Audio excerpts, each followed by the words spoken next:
ശിർക്ക് ചെയ്യാത്ത, ബിദ്അത്തുകൾ ചെയ്യാത്ത, കബായിറുകളെ തൊട്ട് പേടിച്ചുകൊണ്ട് ജീവിക്കുന്ന ആളുകളെയും ശൈത്താൻ വെറുതെ വിടൂല.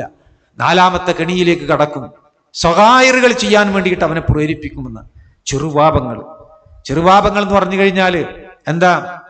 വൻപാപങ്ങളല്ലാത്തതൊക്കെ ചെറുപാപം. അതായത് പരിശുദ്ധ ഖുർആനിലൂടെയും ഹദീസുകളിലൂടെയും ഒരു വിഷയം ഹറാമാണ് എന്ന് പറഞ്ഞു, പക്ഷെ അതിന് ഇന്നതാണ് ശിക്ഷ എന്നുള്ളത്, നാളെ പരലോകത്തോ അല്ലെങ്കിൽ ഈ ദുനിയാവിലോ ഇന്നതാണ് ശിക്ഷ എന്ന് അറിയിച്ചു തരാത്ത കാര്യങ്ങൾ, അള്ളാഹുവും റസൂലും ലഅനത്ത് ചെല്ലാത്ത കാര്യങ്ങളൊക്കെ ചെറുപാപങ്ങളാണ്. ആ ചെറുപാപങ്ങൾ അത് നന്മകളിലൂടെ മായ്ച്ചു കളയാൻ സാധിക്കും. വൻപാപങ്ങളോ തൗബ ചെയ്താലാണ് അത് മായ്ച്ചു കളയാൻ സാധിക്കുക. ചെറുപാപങ്ങൾ അത് നന്മ ചെയ്തു കഴിഞ്ഞാൽ, നമ്മൾ ഉളെടുക്കുമ്പോൾ കൈകളിൽ വെള്ളമൊഴിക്കുമ്പോൾ കൈകൾ കൊണ്ട് ചെയ്ത പാപങ്ങൾ കൊഴിഞ്ഞു വീഴും, മുഖം കഴുകുമ്പോൾ മുഖം കൊണ്ട് ചെയ്ത പാപങ്ങൾ കൊഴിഞ്ഞു വീഴും. ഇതൊക്കെ നമ്മൾ കേട്ടിട്ടില്ലേ? അതേപോലെ തന്നെ ധാരാളക്കണക്കിന് അള്ളാഹു സുബ്ഹാനഹു വ തആല നമുക്ക് ഒരുപാട് അനുഗ്രഹങ്ങൾ നൽകിയിട്ടുണ്ട്. നമ്മുടെ ചെറുപാപങ്ങൾ കൊഴിഞ്ഞു പോകാൻ ഒരുപാട് അമലുകളുണ്ട്, ഞാൻ അതിലേക്ക് പ്രവേശിക്കുന്നില്ല. പക്ഷെ സഹോദരങ്ങളെ, ചെറുപാപങ്ങൾ എന്ന് പറയുന്നത് അത് ഇന്നതാണ് എന്ന് പറഞ്ഞുകൊണ്ട് പണ്ഡിതന്മാർ ലിസ്റ്റ് ചെയ്ത് പഠിപ്പിക്കാറില്ല. കാരണം ലാഘവത്തോടുകൂടി മനുഷ്യന്മാരെടുക്കും. പക്ഷെ ചെറുപാപങ്ങൾക്കൊരു പ്രത്യേകതയുണ്ട്. ചെറുപാപങ്ങൾ മനുഷ്യരെ സംബന്ധിച്ചിടത്തോളം അത് സ്ഥിരമാക്കി കഴിഞ്ഞാൽ വൻപാപങ്ങളിലേക്ക് ആളുകൾ പോകാൻ കാരണമാകും. ഒന്ന്. രണ്ടാമത്തെ വിഷയം, നിരന്തരമായി കൊണ്ട് ചെറുപാപങ്ങൾ ചെയ്താൽ സഹോദരങ്ങളെ ആ മനുഷ്യന്റെ ഹൃദയത്തെ മലിനമാക്കാൻ വേണ്ടിയിട്ട് സാധിക്കുന്നുള്ളതാണ്. ശൈത്താൻ അതുകൊണ്ട് തന്നെ മനുഷ്യന്മാരെ വൻപാപങ്ങളിലേക്കും ബിദ്അത്തുകളിലേക്കും ശിർക്കിലേക്കും ഒക്കെ കൊണ്ടുപോകാൻ വേണ്ടിയിട്ട് ഉപയോഗിക്കുന്ന ഒരു ടൂൾ തന്നെ ഇതാണ്. മനുഷ്യന്മാരെ പാപങ്ങൾ ചെയ്തുകൊണ്ട് അവരുടെ ഹൃദയത്തിന്റെ ഉള്ളിൽ ഒരു പുള്ളി പിടിപ്പിക്കും. എന്നിട്ട് അതിങ്ങനെ അടുത്ത തെറ്റ് ചെയ്താൽ രണ്ടാകും. പിന്നെ അതിങ്ങനെ കുമിഞ്ഞുകൂടി മനുഷ്യന്മാർക്ക് അതൊരു തിന്മയാണ് എന്നുള്ളത് അംഗീകരിക്കാൻ വൈമനസ്യമുള്ള ഒരവസ്ഥയിലേക്ക് എത്തും. അതിനൊരു ഉദാഹരണമായിട്ട് പറയാം, സംഗീതവുമായി ബന്ധപ്പെട്ടുകൊണ്ട് നമ്മളൊന്ന് ആലോചിച്ച് നോക്കി. ഇന്ന് മനുഷ്യന്മാരോട് നമ്മൾ പറയാണ് സംഗീതം ഹറാമാണെന്ന് പറഞ്ഞു കഴിഞ്ഞാൽ വളരെ ലാഘവത്തോടു കൂടിയിട്ടാണ് എടുക്കുന്നത്. പക്ഷെ ഒരു മനുഷ്യന്റെ ഹൃദയത്തെ ഏറ്റവും മോശമാക്കാൻ ശൈത്താൻ ഉപയോഗിക്കുന്ന ഒരു ടൂളാണ് ഇത് സംബന്ധമായിട്ട് നമുക്ക് ചരിത്രത്തിൽ തന്നെ കാണാൻ സാധിക്കും. അതായത് ഇമാം തൊബരി റഹിമഹുള്ള അദ്ദേഹത്തിന്റെ തഫ്സീറിൽ, ഇമാം ഷങ്കീത്തി റഹിമഹുള്ള അദ്ദേഹത്തിന്റെ തഫ്സീറിൽ, ഇബ്നു കസീർ റഹിമഹുള്ള അദ്ദേഹത്തിന്റെ തഫ്സീറിൽ ഉദ്ധരിച്ച ഇബ്നു അബ്ബാസ് റളിയല്ലാഹു അൻഹു നമുക്ക് പറഞ്ഞു തന്ന ഒരു ചരിത്രമുണ്ട്.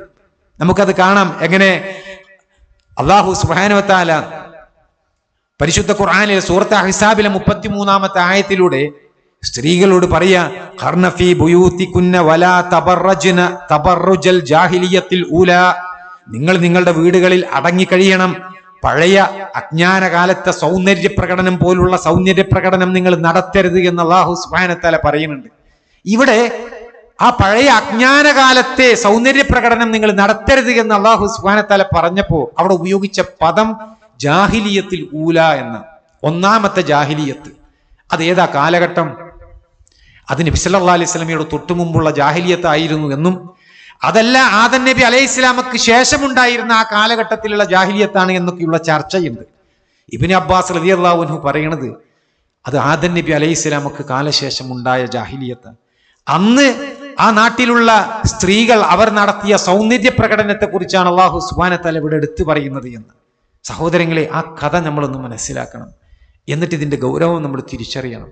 ഇബ്നു അബ്ബാസ് റളിയല്ലാഹു അൻഹു പറയാ, ആദം നബി അലൈഹി സ്വലാമക്ക് ശേഷം മനുഷ്യകുലങ്ങൾ വ്യാപിച്ചത് അത് 2 ഗോത്രങ്ങളിലൂടെയാണ്. ഷീത്ത് നബി അലൈഹി സ്വലാമിയുടെ സന്താന പരമ്പരയിലൂടെയാണ് ഈ 2 ഗോത്രങ്ങൾ ഉണ്ടായത്.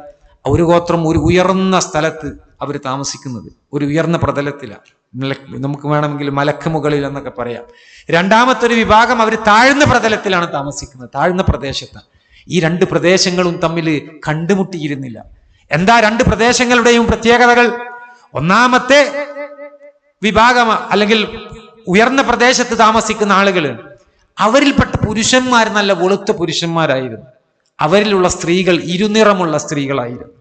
താഴെ പ്രദേശത്ത് താമസിച്ചിരുന്ന ആളുകൾ, അവരിലുള്ള സ്ത്രീകൾ നല്ല വെളുത്ത സ്ത്രീകളായിരുന്നു. അവരിലുള്ള പുരുഷന്മാർ ഇരുനിറമുള്ള പുരുഷന്മാരായിരുന്നു. നല്ല തഖ്വയോടുകൂടി അള്ളാഹുവിനെ പേടിച്ചുകൊണ്ട് അവർ ജീവിക്കുക. അവരിൽ ശിർക്കില്ല, അതുപോലെ തന്നെ കബായിറിനെ തൊട്ടൊക്കെ അവർ ഭയന്നുകൊണ്ട് ജീവിക്കുക.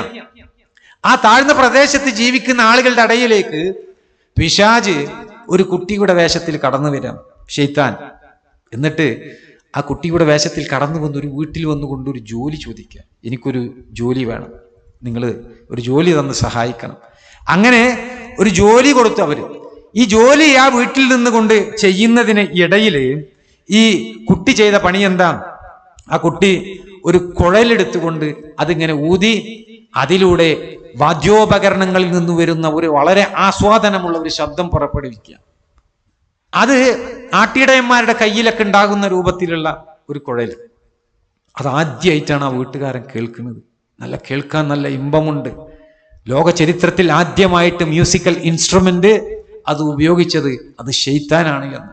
അങ്ങനെ അത് ഉപയോഗിച്ച് അവർക്കിടയിൽ ആ ഒരു സംഗതി ആസ്വദിക്കാൻ തുടങ്ങി. ആ കുടുംബത്തിന്റെ ഉള്ളിൽ അവർ അയൽവാസിയോട് പറഞ്ഞു. അയൽവാസി അത് കേട്ട് അവർക്കും വല്ലാത്ത ആനന്ദം തോന്നി.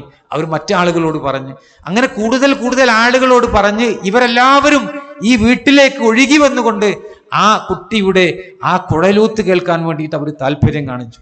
അവിടെ തിരക്കായി. അവസാനം ഊഴം നിശ്ചയിച്ചു. ഇന്ന ദിവസം ഇന്ന ആളുകൾക്ക്, ഇന്ന ദിവസം ഇന്ന ആളുകൾക്ക്. അങ്ങനെ ഊഴം നിശ്ചയിച്ച് അതിങ്ങനെ കേട്ടുവരുമ്പോൾ പിന്നീട് അവരെല്ലാവരും കൂടി തീരുമാനിക്കാം, നമുക്ക് വർഷത്തിൽ ഒരു ഈദ് സംഘടിപ്പിക്കണം, ഒരു ആഘോഷം സംഘടിപ്പിക്കണം. ആ ആഘോഷത്തിന്റെ മുഖ്യ ഇനം എന്ന് പറയുന്നത് ഈ ശൈത്താന്റെ അല്ലെങ്കിൽ ഈ കുട്ടിയുടെ കുഴലൂത്താണ്. അങ്ങനെ അവര് ഓരോ വർഷവും ഈദ് ആഘോഷിക്കാൻ തുടങ്ങി. അന്ന് മുഖ്യ ഇനം ഈ കുട്ടി കുഴലൂതും. അങ്ങനെ അത് കേൾക്കാൻ വേണ്ടി വീടിന്റെ ഉള്ളിൽ സൂക്ഷ്മതയോടുകൂടി കഴിഞ്ഞുകൂടിയിരുന്ന സ്ത്രീകൾ പുറത്തിറങ്ങാൻ തുടങ്ങി. അവർ ഓരോ വർഷവും അവർ പുറത്തിറങ്ങും തോറും അവരവരുടെ സൗന്ദര്യം പ്രകടിപ്പിക്കൽ തുടങ്ങി. അങ്ങനെ ആ സൗകര്യം പ്രകടിപ്പിച്ച് അത് ഇഖ്തിലാത്തുകൾ സംഭവിച്ച്, കൂടിച്ചേരലുകൾ സംഭവിച്ച് പിന്നീട് അവർക്കിടയിൽ ഫിത്നകൾ ഉണ്ടായി തുടങ്ങി. അങ്ങനെ തങ്ങളുടെ സൗന്ദര്യം മറ്റുള്ള ആളുകളെ കാണണമെന്നുള്ള താല്പര്യത്തോടു കൂടിയിട്ട് സ്ത്രീകൾ പുറത്തിറങ്ങുന്ന അവസ്ഥയിലേക്ക് അവർ എത്തിപ്പെട്ടു എന്നുള്ളതാണ്. സഹോദരങ്ങളെ, അതിനുശേഷം പിന്നീട് ആ മുഗൾ പ്രദേശത്ത് താമസിച്ചിരുന്ന ആളുകൾ വഴിതെറ്റിക്കൊണ്ടൊരു ഈദ് ആഘോഷം സംഘടിപ്പിക്കുന്ന വേളയിൽ അതുവഴി കടന്നു വന്നു. അവർ ജീവിതത്തിൽ ആദ്യമായിട്ടാണ് ഇത്രയും സൗന്ദര്യമുള്ള സ്ത്രീകളെ കാണുന്നത്. അവർ ജീവിതത്തിൽ ആദ്യമായിട്ടാണ് ഇത്രയും മനോഹരമായിട്ടുള്ള ഒരു വാദ്യോപകരണത്തിന്റെ ആസ്വാദനം അനുഭവിക്കുന്നത്. അവരും അതിനെക്കുറിച്ച് ചോദിച്ചറിഞ്ഞ് പിന്നീട് അടുത്ത വർഷം മുതൽ അവരും കൂടി ഇതിൽ പങ്കെടുക്കുന്ന അവസ്ഥയിലേക്ക് എത്തി. അങ്ങനെ അവരുടെ ഹൃദയത്തിന്റെ ഉള്ളിലുണ്ടായിരുന്ന തഖ്വയെ ശൈത്താൻ ഇതുകൊണ്ട് നശിപ്പിച്ചു കളഞ്ഞു എന്നുള്ളതാണ്. പിന്നീട് കുറെ കാലങ്ങൾക്ക് ശേഷമാണ് അവരിലേക്ക് ശിർക്കൊക്കെ കടന്നു വരുന്നത്. നമുക്കറിയാലോ, നൂഹ് നബി അലൈഹി സ്വലാമയെ കടന്നു വരുന്ന സംഭവം. അപ്പൊ ഒരു സമൂഹത്തെ അവരെ ഹറാമിലേക്ക് നയിക്കാൻ വേണ്ടി, മോശക്കാരാക്കാൻ വേണ്ടിയിട്ട് ശൈത്താൻ ഉപയോഗിച്ച ഒരു തന്ത്രം എന്താ? അവിടെ ശൈത്താൻ ഉപയോഗിച്ചത് ചെറുപാപങ്ങളാണ്. ചെറുപാപങ്ങൾ വെച്ച് പിടികൂടി അവരുടെ ഹൃദയത്തെ മലിനമാക്കിക്കൊണ്ട് അവരെ ശിർക്കിലേക്ക് കൊണ്ടുപോകാൻ വേണ്ടി കാലങ്ങളായിട്ട് പണിയെടുത്തുക എന്നുള്ളതാണ്. ഒറ്റ ദിവസം കൊണ്ടോ ഒരു വർഷം കൊണ്ടോ ഉണ്ടാകുന്നതല്ല.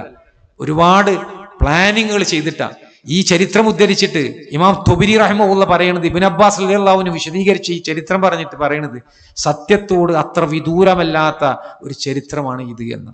ഇത് ഇസ്രായേലത്തിൽ നിന്ന് ഉദ്ധരിച്ചിട്ടുള്ള ചരിത്രം. അതുകൊണ്ടാണ് അങ്ങനെ പറയാൻ കാരണം. നബി സല്ലല്ലാഹു അലൈഹി വസല്ലം പഠിപ്പിച്ച ഹദീസല്ല എന്നർത്ഥം. അപ്പൊ സഹോദരങ്ങളെ, ഇവിടെ നമുക്ക് ഈ വിഷയത്തിലുള്ള പാഠം എന്താ?